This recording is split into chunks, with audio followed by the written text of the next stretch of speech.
You'd think watching a lady yell at a block of ice would be hilarious, but seeing Karen lose it when she realized she couldn't move her car for 3 days because I dug a trench around it and let it freeze overnight was pure poetry. Especially after she stole my $1,300 Snowblower and insisted it was shared property. And no, this isn't some made-up story. This is what goes down when a fake HOA backed by a Karen tries to play neighborhood sheriff in the wrong zip code. Freeze frame.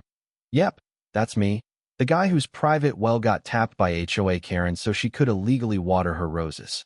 What did I do? Flushed her lines with sewage. And buddy, that was just the warm-up. So how'd we get here?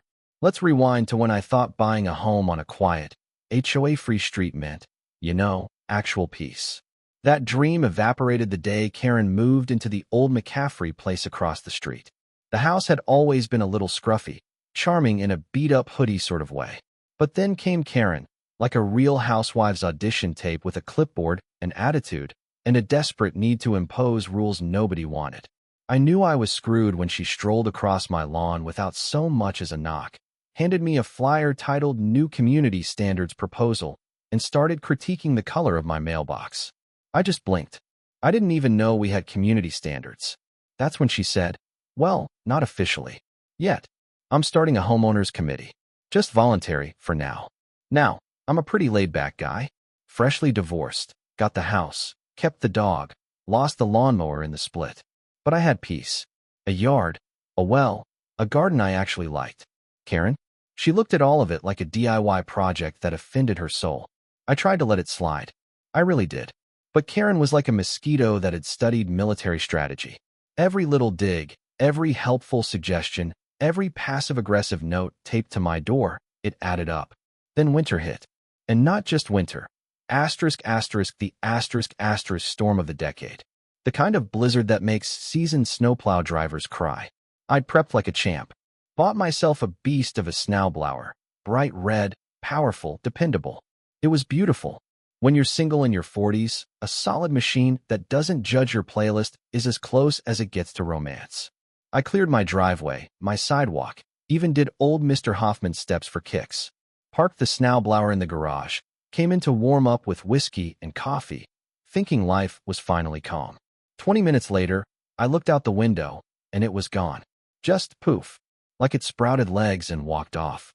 I did a full sweep of the garage, the yard, even questioned if caffeine and bourbon had scrambled my brain. But nope, my neighbor's camera had the answer. There she was, Karen, in a giant pink coat, hauling my Snowblower down the street like she'd just claimed victory in the Winter Olympics. Not sneaky, not hurried, just dragging it like it belonged to her. I was at her front door in 5 minutes. She opened it with this smug, I knew you'd come smirk. When I asked for it back, she said, in emergencies, we all need to share. It's only fair. Your driveway's already done, right? I asked if she'd like to share her car, her TV, her couch. She just laughed, then shut the door in my face. To really twist the knife, she left the thing running. Outside, in the snow, for hours, until it was sputtering and scarred. Then she just dumped it by the curb like a bad date. I hauled it back, tried to fix it. The auger was clogged with frozen rocks and twigs. I was furious. Did what any sane person would. Filed a complaint. But here's where it goes full Twilight Zone. Karen had already recruited 3 neighbors into her made-up HOA, and they decided to hold a community meeting in her living room. I showed up with the receipt in hand.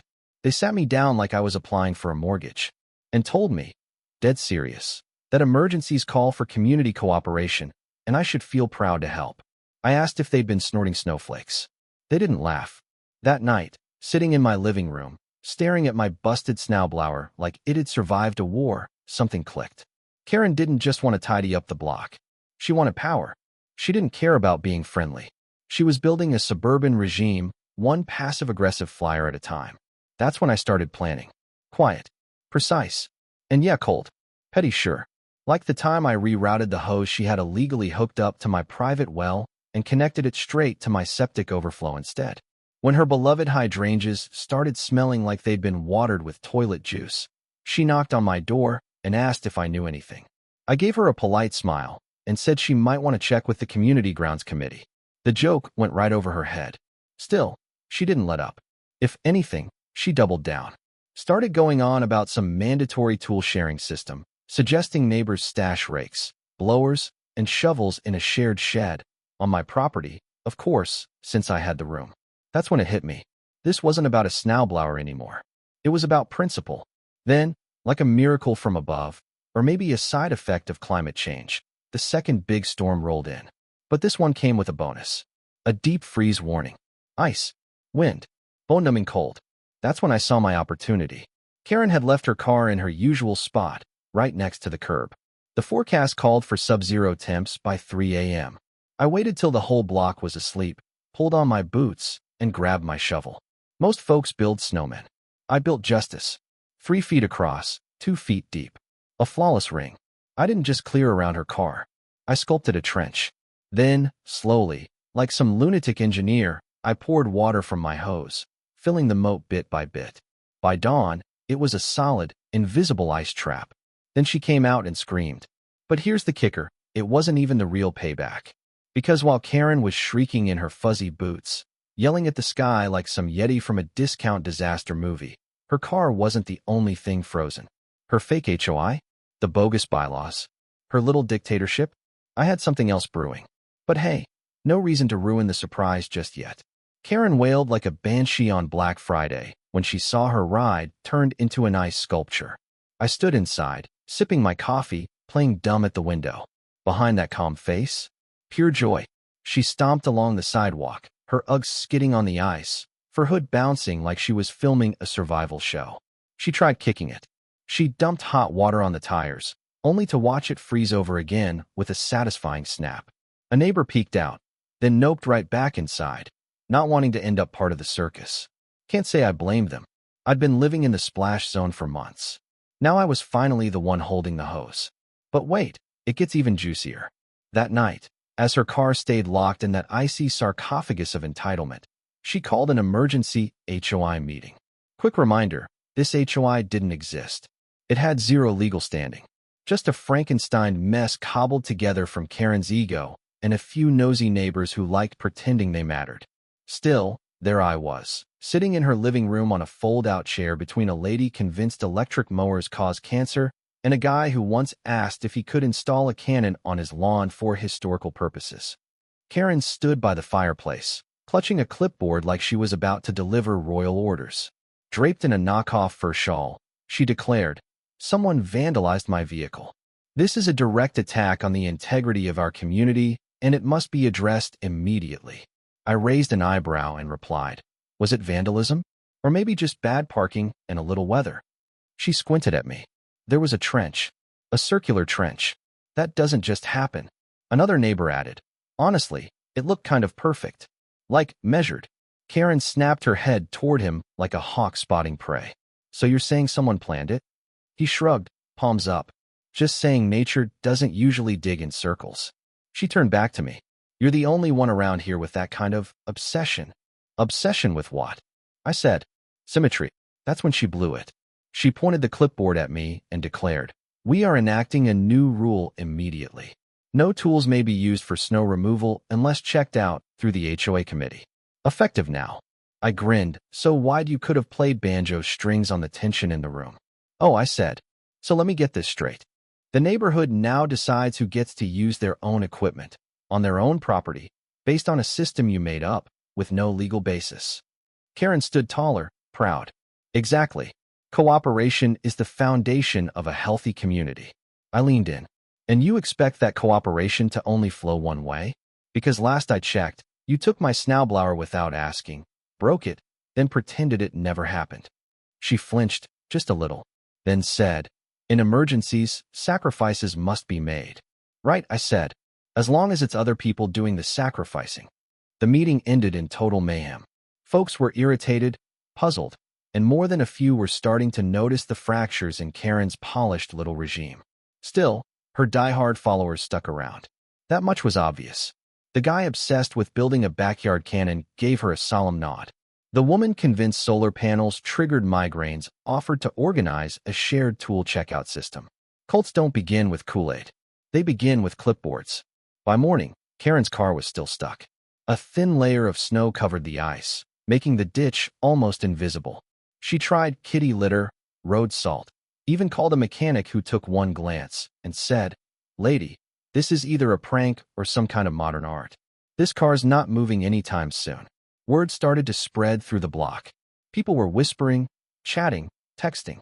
I got 3 anonymous thank you notes in my mailbox. One was scribbled on a napkin with grape jelly stains. I kept that one. But Karen didn't back off. Not even close. She went full throttle. She taped a printed sheet to my front door titled, "Community Shared Equipment Policy." There were 12 items listed, pretty much all my tools. Mower, trimmer, ladder, snow gear, even my garden hose. At the bottom, a note read, "Failure to comply may result in fines." I nearly laughed myself sick. Fines? Backed by what? Monopoly rules? But then I remembered, Karen didn't crave real power. She thrived on the illusion of it. If enough folks believed she had control, she basically did. And that was dangerous. So I did what any sane person would do. I got a lawyer. Not to start a war, at least not yet. I just needed to know the facts. Turned out, Karen had zero legal ground. Her HOA had no official charter, no city filing, no authority whatsoever. She was making it all up like a magician pulling stunts from a hat, hoping nobody noticed the smoke and mirrors. But now I had evidence. And a game plan. While Karen was out hacking away at the ice with a garden spade, I was printing every fake HOA rule she'd ever taped to a door. Not legit rules, her rules. The ones she pushed on Facebook, the ones stuffed in mailboxes with cheerful stickers and passive-aggressive language. I gathered them all, highlighted the contradictions, flagged the lies, sent the whole mess to a real attorney, who confirmed what I figured. Her HOA could be tossed for fraud and pretending to have power. All I needed was a signed complaint from a few neighbors, plus a little help from City Hall. But before filing anything, I figured I'd turn the heat up just a notch. Because what's justice without a little flair? I made a huge sign and planted it in my yard. This property is not part of the Karen HOA. All tools and equipment are private. Violators will be treated how they treat others. The next morning, Karen saw it while still chiseling ice off her car. She froze. I saw it click. This wasn't about a stuck car anymore. This was a message. She stormed over and pounded on my door so hard the mail slot rattled. I opened it slow, sipping my coffee, one eyebrow raised. "What the hell is that?" she snapped, jabbing a finger at the sign like it cursed her mother. I took a long drink and said, "Just being transparent. I thought cooperation started with honesty." "You're undermining the HOA," she growled. "There is no HOA," I told her, stepping out. "Just you. And your delusion of ruling the cul-de-sac." Her jaw tensed. She looked ready to blow, but I held up a folder. "This is a formal challenge to your so-called committee. Signed by 6 neighbors. Legal review enclosed. We're filing with the city Monday." "Oh, and the bit about you tapping my well for irrigation? That's in there too." She didn't say a word. Finally, her lips moved, but nothing came out. Just when I thought I'd finally silenced her, she muttered something I didn't see coming. "You don't know who I am," she warned. I blinked. "Lady, I've seen your flamingo lawn decor. I know exactly who you are." She stepped back, narrowed her eyes, and said, "I have friends in city zoning. Enjoy your private well while it lasts." Then she turned and left, leaving snowy boot prints and one crystal-clear message. This wasn't finished.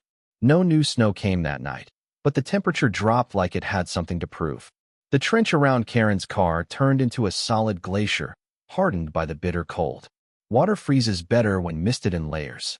So every hour, on the hour, I slipped out with a spray bottle and gave it a gentle mist. Layer by layer, that icy trench became a frozen stronghold. I topped it off with some decorative snow, just for laughs, giving it the harmless look of a light dusting. Nothing over the top. Nothing obvious. Just nature doing its thing when left to its own devices, or gently encouraged by someone who remembers everything and has zero patience. The next morning, the Real show kicked off. Karen marched out of her house in her usual oversized coat, coffee in one hand, phone already glued to her ear. Even from across the street, I could hear her muffled fury. She headed toward her car like a general going into battle, only to find herself completely boxed in. She stepped closer, froze, glanced around like maybe the trench would vanish if she stared long enough, then leaned over and gave it a little kick. Her boot thunked against the solid ice, followed instantly by a yelp. She'd seriously underestimated how frozen it was. I took a slow sip of coffee and watched through the window like it was game day, just waiting for the perfect fumble. She circled the car, yelling into her phone, flailing at the sky like the weather itself had betrayed her. I saw her pour something behind the rear tire, probably salt or boiling water. It sizzled, steamed, then instantly turned into a fresh sheet of black ice as the wind laughed and froze it solid. I could practically hear the weather gods toasting each other. After nearly 40 minutes of slipping and sliding, she vanished back inside. I figured she was regrouping or screaming into a pillow. But 15 minutes later, she was back, with backup. Two of her HOA faithful followed close behind, gripping snow shovels like they were off to war. One had on Crocs with socks, so I knew these weren't exactly elite forces. They poked around the car, chipped at the ice, even tried smacking it with the back end of a rake. The trench held firm. All they managed to do was scuff some paint and wear themselves out. They gave up after 20 minutes, cold, embarrassed, and a little less loyal to the cause. By midday, the whole block knew. I counted 5 cars slow down just to get a look. One guy even leaned out his window and hollered, "Looks like someone parked in the mode zone." No idea who he was, but I liked him instantly.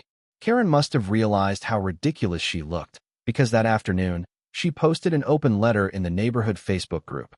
It started with "Dear valued community members" and spiraled into a full-on meltdown about unneighborly behavior, weaponized winter, and even frost-based environmental terrorism. She proposed a community meeting to restore harmony. I dropped a reply. I think unity starts with not stealing $1,300 snowblowers. That one racked up 16 likes and 3 laughing faces. Most folks would have quit, chalked it up to winter winning. But not Karen. Karen sees every defeat as a signal to double down. She launched a one-woman campaign to rewrite the story. She went door to door, claiming she was being targeted, handed out flyers titled, "Neighborhood Safety is Under Attack." The flyer had a blurry pic of her snowed-in car, some dramatic nonsense about vandalism, and a rant about dangerous men using winter as a weapon to intimidate women. I wasn't shocked. Disappointed, yeah, but not surprised. Karen's signature move is flipping between tyrant and victim, depending on who's watching. Then came her next play, a passive-aggressive gem.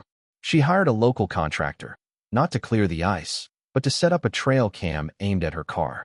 She even added a motion-activated floodlight, so now her front yard lit up like an airport runway every time a squirrel twitched. She wasn't trying to solve anything anymore. She was hunting for proof of payback.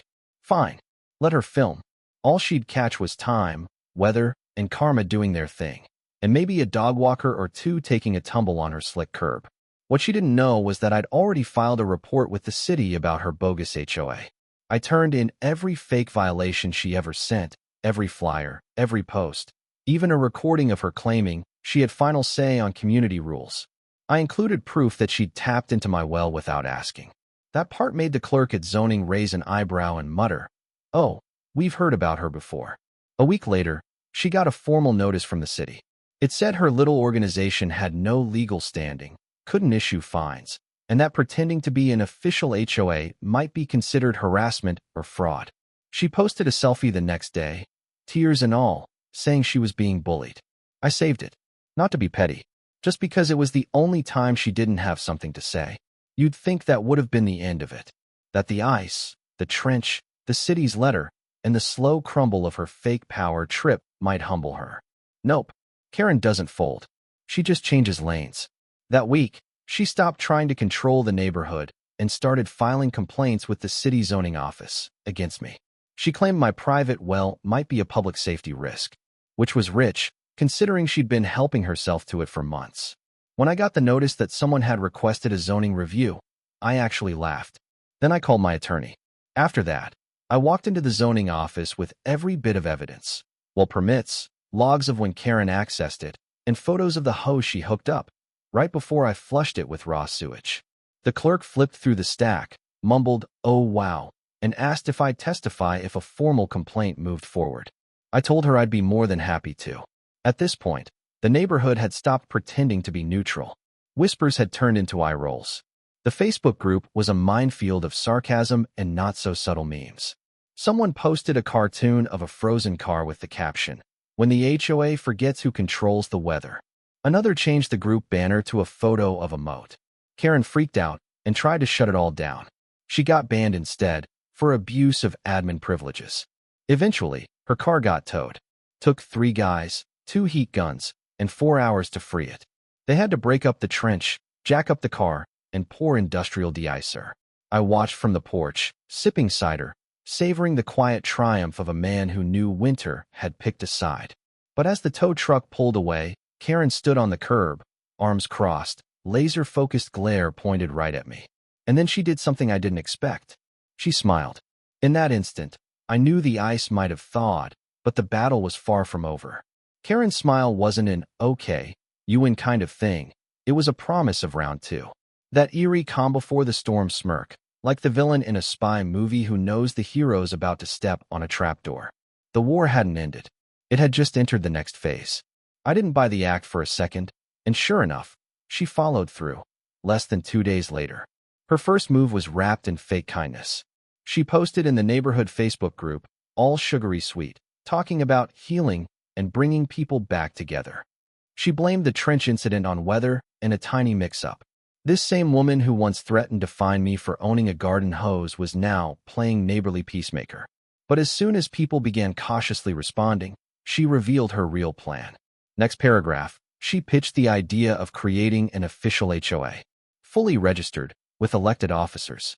She promised fairness, transparency, rotating leadership, and then, bam, mandatory annual dues for community improvements and emergency response funds. Half the replies were laughing emojis. The other half, dead silence. A few of her loyal fans tried to spin it as community strength and planning ahead, but most folks saw it for what it was. Karen trying to rebuild her petty kingdom with smiles and fine print. I left a single comment. Before anyone votes for Karen, maybe ask how her last emergency response went, like with the stolen Snowblower and 3-day ice trap. 22 likes in the first hour. Still, I knew not to relax. Karen wasn't backing down. She was rebranding. So I kept my space, kept notes, and quietly got to work on something that would shut it all down for good. When someone like Karen turns red tape into a weapon, you don't fight back with yelling. You fight back with cleaner, tighter paperwork. I launched a petition, not just against her HOA pitch, but to officially block the formation of any HOA unless there was unanimous approval. I quoted the city's zoning code, listed her bogus complaints, her fake rules, her misuse of utilities.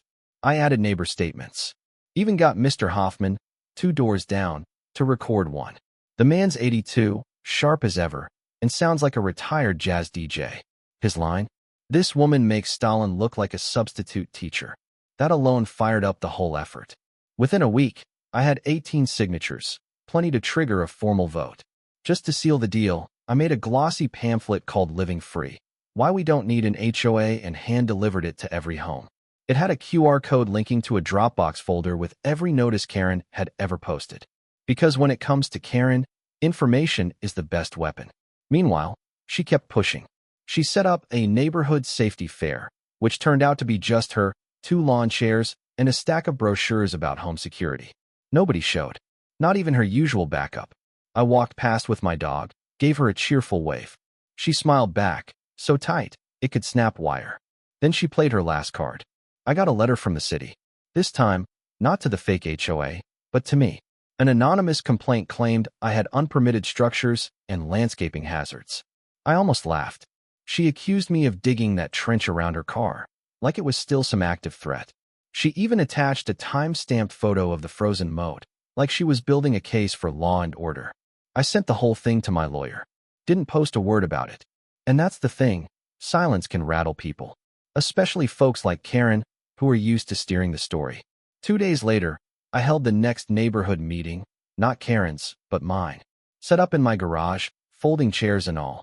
23 people showed up. That's nearly the entire block. I laid out the receipts, past complaints, zoning clarifications, legal proof that no HOA could be created without full consent. I answered every question. Not once did I say Karen's name. Didn't have to. Everyone knew. By the end, we took a vote. Unanimous. No HOA. No dues. No more fake fines. No tool-sharing drama. No more power grabs hiding behind community spirit. We signed a resolution and filed it with the city. It became official that same week. Karen, of course, was not thrilled. She clapped back the only way a Karen would, by dropping a 2,000-word rant on Nextdoor claiming she'd been targeted in a smear campaign, that she only wanted the best for the community, and that she might pursue legal action. She capped it off with an Eleanor Roosevelt quote I'm 90% sure came from Googling inspirational quotes about being wronged. I didn't reply. Didn't need to. Because the final blow came quiet. Her beloved garden, the one she'd been illegally watering with my well for months, dead. Every last bloom. You'd think it was just the weather, but I knew better. See, when you siphon from someone's private water line without asking, and that line just so happens to get hit with a surprise reverse pressure sewage surge, well, hydrangeas don't exactly thrive. She tried to bring it back. Nothing grew. Not the tulips. Not the lavender. The dirt was shot. She hired landscapers to fix it. They bailed after 2 hours and said they wouldn't return. One of them told a neighbor the soil smelled like a cursed porta potty. Karen pulled out all the stops. Fresh topsoil. Raised beds. One of those overpriced compost towers. Still nada. The whole garden turned into a patch of doom. Her pride and joy. Officially toast. Then came the final nail. A for sale sign popped up in her yard 3 weeks later. No warning. No farewell post. Just a quiet little listing, price cut twice in the first month. The place sold to a young couple with 2 kids and a golden retriever named Pickles. Sweet folks. No clipboards. No clip-on shades. The kind who bring over cookies instead of citations. And now, the Snowblower runs again. I fixed it myself using Craigslist parts from a guy who didn't ask questions. It's locked, GPS tagged, and sharper than Excalibur. The trench? Gone. But every winter, I carve a clean circle around my mailbox. Just for old time's sake. Karen's ghost still haunts the neighborhood, mostly in barbecue punchlines and cautionary tales. But peace is back. Not because I fought some epic war, but because I didn't let the crazy win. I didn't just outlast the Calypso. I outpettied the queen of petty herself. And somewhere out there, I hope the snow still makes her furious.